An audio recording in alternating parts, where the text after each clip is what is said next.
Welcome students our channel happy nature 01 students. हमारी आज की वीडियो रहेगी 11th क्लास एनसीईआरटी के पॉलिटिकल साइंस के पेपर के रिगार्डिंग।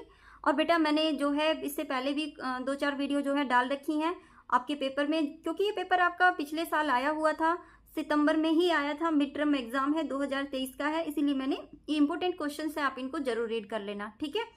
और इसके साथ साथ जितने भी क्वेश्चंस पेपर जो भी आपके सब्जेक्ट है वो मैं जरूर कराऊंगी, चाहे आपका जिस भी सब्जेक्ट का हो, तो मैं आपकी पूरी हेल्प करूंगी।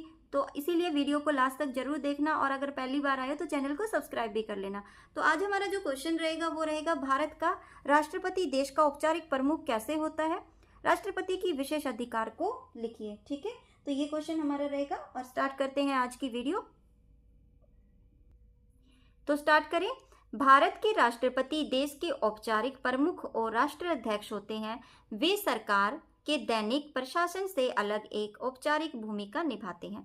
वे राष्ट्रीय और अंतर्राष्ट्रीय दोनों मंचों पर भारत का प्रतिनिधित्व करते हैं और एकता तथा अखंडता के रूप में कार्य करते हैं। अब क्वेश्चन बड़ा टफ लग रहा होगा आपको, पता नहीं कौन सी जो है इतनी डिफिकल्ट लैंग्वेज बोल रहे हैं मैडम, हमें कुछ समझ नहीं आ रहा, तो अभी समझा देती हूँ आपको। देखो, हमारा जो राष्ट्रपति होता है, आपको पता है ना, वो देश का सबसे जो है सम्मानीय पद है और सबसे ऊंचा पद माना जाता है, ठीक है। प्रधानमंत्री उसके बाद आता है, सबसे ऊंचा कौन है? राष्ट्रपति। तो भारत के राष्ट्रपति जो है औपचारिक प्रमुख और राष्ट्र के क्या होते हैं? अध्यक्ष होते हैं, ये याद करके जाना। राष्ट्र अध्यक्ष कौन है? राष्ट्रपति। वे सरकार के दैनिक प्रशासन, दैनिक का मतलब होता है रोज, हर रोज के प्रशासन जो हमारा देश चल रहा है उससे अलग भूमिका निभाते हैं।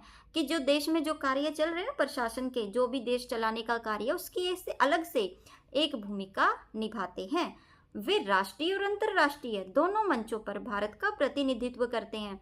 राष्ट्रीय यानी कि अपना देश, अंतर्राष्ट्रीय सभी मिला के जितने भी देश हैं, जैसे मान लो 4 देश हैं, 5 देश हैं, सभी देश हैं, तो उसको बोलेंगे अंतर्राष्ट्रीय, ठीक है। दोनों पे, नेशनल इंटरनेशनल दोनों पर अगर कोई भी अपनी बात रखनी होती है तो प्रतिनिधित्व मतलब राष्ट्रपति को वहाँ पे जो है उनकी भारत की तरफ से भेजा जाता है, और एकता तथा और वो एकता और अखंडता के रूप में कार्य करते हैं कि देश का जो है हमारा जो भारत है वो एकता में रहे, वो जो है उसमें अनेकता ना आए, इसलिए वो कार्य करते हैं। और अखंडता का मतलब खंडित ना होना, किसी चीज़ के टुकड़े ना होना, कि देश में कोई भी हमारा भारतीय जो है उसके टुकड़े ना हो, मतलब भारतीय जो लोग हैं आपस में लड़े झगड़े ना, प्यार से भाईचारे की भावना से रहे, ठीक है। तो हमेशा राष्ट्रपति उसी पर कार्य करते हैं, ठीक है।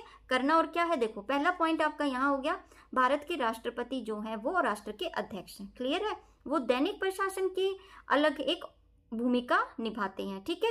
राष्ट्रीय अंतर्राष्ट्रीय दोनों मंचों पर भारत का प्रतिनिधित्व करते हैं और उसमें क्या करते हैं? एकता और अखंडता के रूप में कार्य करते हैं, ठीक है। अभी देखेंगे इनके विशेष अधिकार क्या है, ये क्या कर सकते हैं, ठीक है। तो पहला है सदनों को पुनर्विचार के लिए लौटा सकता है। आपको पता है कि हमारा राज्यसभा और लोकसभा 2 सदन होते हैं ना, तो सदन को जो भी अगर सदन में कुछ भी जो उनके बिल वगैरह होते हैं, कुछ बात ऐसी हो जाती है तो जो भी उनको लिख के देता है, क्योंकि देखो कोई भी बिल हुआ जब तक राष्ट्रपति उस पर अपने साइन नहीं कर देना तब तक वो बिल जो है वो पास नहीं माना जाएगा। तो राष्ट्रपति क्या करते हैं, उस बिल को पुनर्विचार की, ये जो बिल है मुझे सही नहीं लग रहा तो आप इसके ऊपर दोबारा विचार करो, और उसको भेज दिया जाता है। वीटो शक्ति का प्रयोग करके संसद द्वारा पारित विधेयक को स्वीकृति देने में विलंब। अब यही बात इसने दोबारा यहाँ पे कही है, वीटो शक्ति, पॉकेट वीटो आपने सुना है ना, कि जब संसद में कोई भी बिल आता है, मान लो किसी काम को कराने के लिए कि हमें ना इसके लिए ये बिल चाहिए, ये मतलब कोई भी बिल, जैसे मान लो धन विधेयक हो गया या कोई और विधेयक हो गया, कोई भी, तो बेटा देखो जब आपको परमिशन चाहिए, एक स्कूल का मैटर जैसे समझाती हूँ मैं आपको, आपके प्रिंसिपल है, ठीक है। तो आपने अपनी मैडम को बोला कि मैम मेरे को 1 हफ्ते के लिए छुट्टी चाहिए, बट आप क्या होता है कि उसमें मेंशन होता है कि 1 हफ्ते के लिए छुट्टी चाहिए, हम शादी के लिए जा रहे हैं, तो मैम मना कर देते हैं। फिर आप कहते हो कि देखो अगर आप ज़्यादा ही बोलोगे तो प्रिंसिपल मैडम के पास जाना पड़ेगा, क्योंकि प्रिंसिपल मैम जब तक साइन नहीं करेंगे ना तब तक आपका ये जो आपने एप्लीकेशन दी है ये स्वीकार्य नहीं होगी।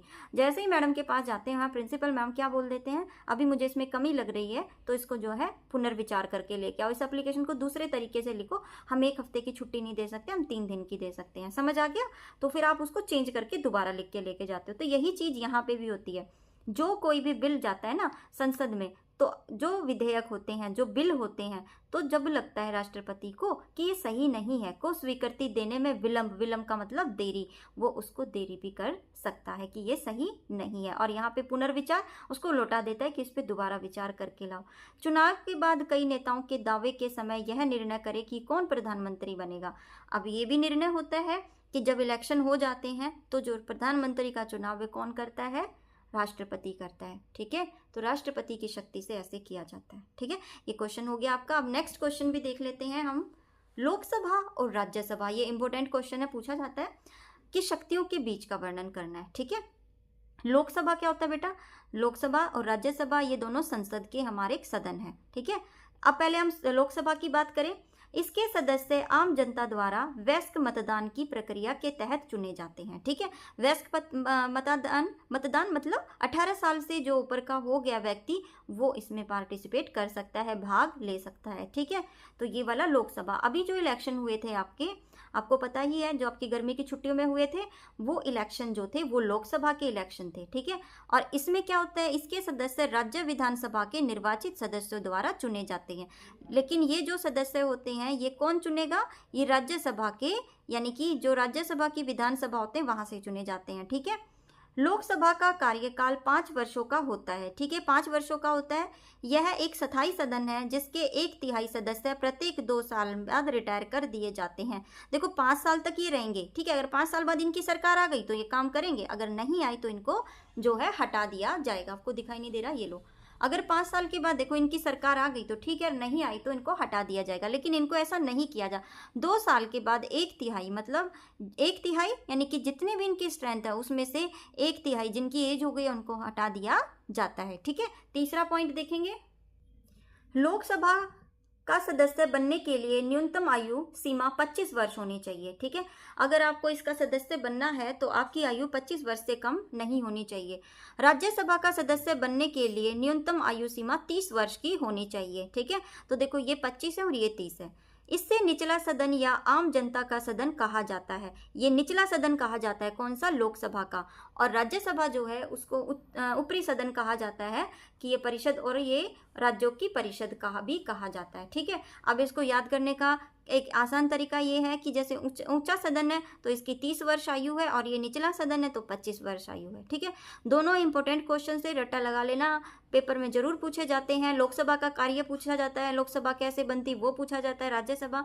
तो ये दोनों क्वेश्चंस बेटा बहुत इंपॉर्टेंट रहेंगे आपके लिए और याद करना। ठीक है, आपका जो भी पेपर होगा आपके एनसीईआरटी का प्रत्येक सब्जेक्ट का मैं आपको जो है अच्छे से कराऊंगी। ठीक है, तो अगर आपने अभी तक चैनल को सब्सक्राइब नहीं किया है तो चैनल को सब्सक्राइब जरूर कर देना और वीडियो को लाइक। ठीक है, तो कल फिर एक नई वीडियो के साथ मिलेंगे, तब तक के लिए बाय, थैंक्स फॉर वॉचिंग।